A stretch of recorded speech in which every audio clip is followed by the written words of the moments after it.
One of the most exciting features of the Vision platform is the image module. You can bring in images from UAVs, terrestrial scanners, mobile mapping systems, and even handheld cameras that have location data embedded in the image files. There are 4 categories of images handled by Vision. The first is oriented images. These images have position and orientation data, like UAV images. Next, we have non-oriented images. These only have position and no orientation, maybe from a handheld camera, for example. Then we have 360 panoramic images, usually from terrestrial or mobile mapping systems. And finally, orthographic images. These are in GeoTIFF format and can be overlaid onto the mapping. The first 3 categories are what Vision refers to as image groups, as they are collections of many images that might be captured as part of a survey. So let's start with how we can import an image group and get it into one of our projects. Before we upload our image group, we need to ensure we have everything set up in our project, so the data appears how we expect it to. Specifically, we need to make sure we have an EPSG code set if our images have been captured in a georeferenced coordinate system. When the Vision servers receive your files, they will try to get location and orientation information from the images in 2 ways.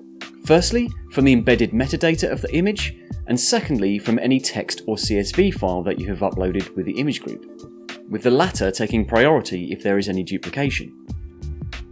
So if your images don't have any metadata, then you will need a text or CSV file to help determine what their location and orientation should be. Further information about the details required can be found in the Upload dialog help functions if you need them. Now, with our project prepared, we can click the Upload Dataset option and choose Imagery. We're going to cover orthographics later, so for now, let's pick image groups.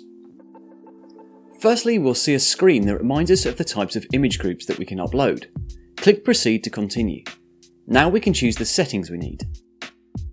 For our example, we have some UAV imagery that has been processed in Reality Capture. So we have a set of images that I've compressed into a zip file, and also I have a CSV file with the position and orientation information. So here I toggle the CSV file switch to Yes, and I can start to add my file. Now I can choose the formatting for the file. In my case, I can use one of the presets, which is Reality Capture format, and click Proceed. I can also select a colour for my image group, which allows me to see quickly different flights that I might have taken on the survey. In my case, we only have 1 flight.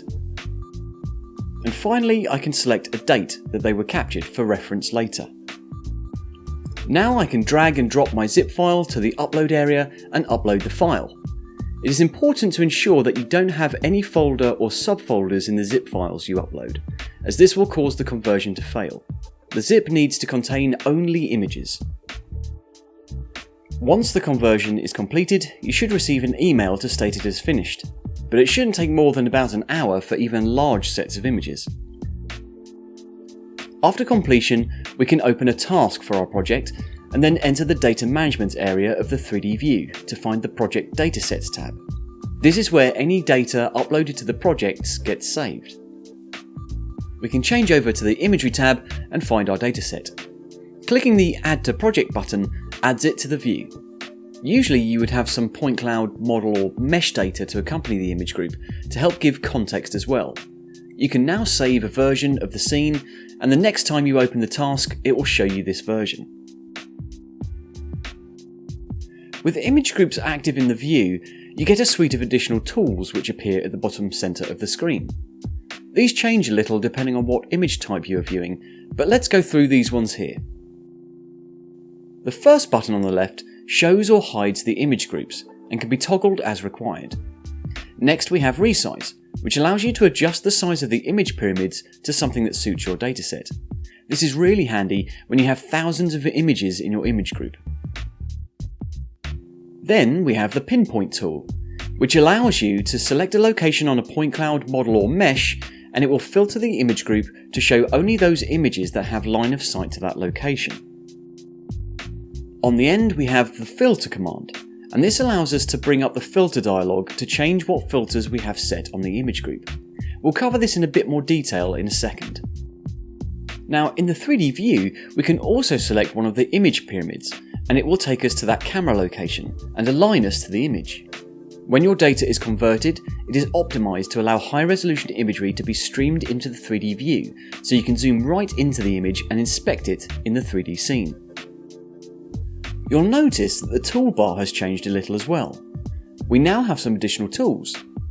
Exit Image does what you expect and moves away from the camera location back to 3D navigation of the scene. Bookmark allows you to place a bookmark on the image that you can later use the filter tool for, and reduce your active image set down to only bookmarked images. Then on the end is the To Hero tool. When you click on this, it sends the image across to the right side image panel and places it in the top half of the panel, where you can inspect and mark up your images and zoom in even further. You can resize this side panel by grabbing the vertical or horizontal dividers and dragging them. Really easy. You can also use the Maximize tool at the top of the Hero section to quickly expand this area. There are two ways you can add markups to your images. The first is an area markup. This allows you to drag a selection box over the area of interest on the Hero image, and then you can choose a color, title, description, URL and type, be it an asset or task or neither. When you click Create, it adds a bounding area to the image.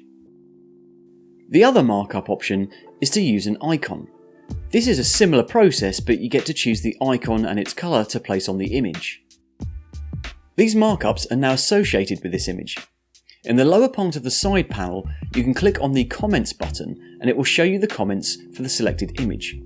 Or you can also show the comments for all the images by pressing the All button. Here you can also edit, delete or go to your comments to help you navigate where things are on your images.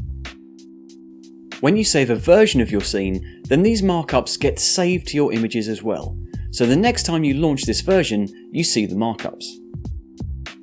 You can also take a snapshot of the Hero image to use in an external report if you need, and this shows the locations of the markups too. The lower panel of the sidebar also has some further features. The top button switches to the gallery, and this shows a series of albums of your image group broken into sets of 50 images each. This improves performance and makes things a bit quicker to find in large image sets. You can access an album and then scroll through the images to find the one you want. When you click on it, the image gets sent to the Hero section above, so you can quickly see if it is the right image. The yellow icons in the top right of each image are for adding a bookmark, and there is also an icon for downloading the original image if you need. Now we have a new image in the Hero section, we might want to see where that is in the 3D view. For this, we can use the small arrows to the left of the Hero image.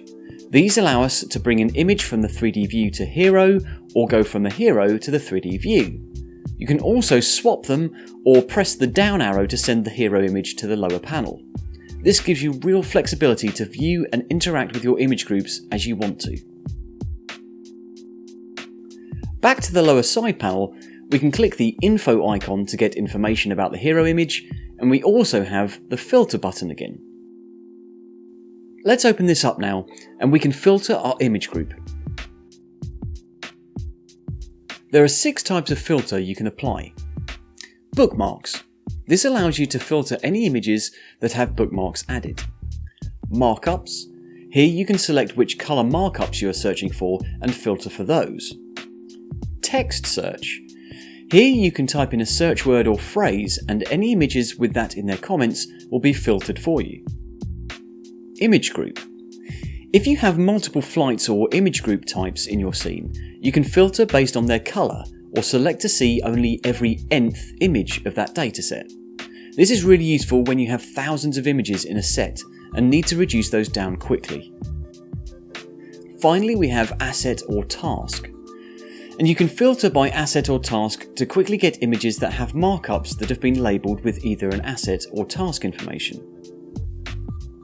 The last option in this dialog allows you to toggle if you want this filter applied to the 3D view or just to the gallery. The filter feature is really powerful and can help you manage your imagery and prepare versions of your scenes for lots of different use cases. And all of these tools and functionality we've gone through are available for all the image group types, panoramics and non-oriented imagery too, making it easy to move from one type to another. You can even have a mixture of all three in the same 3D scene. Okay, we've covered a lot in this video, but now you have a really good understanding of how imagery can be used inside Vision. If you want to give it a try yourself, you can sign up for our 21-day free trial. And if you have any questions or ideas for using imagery, then please let us know.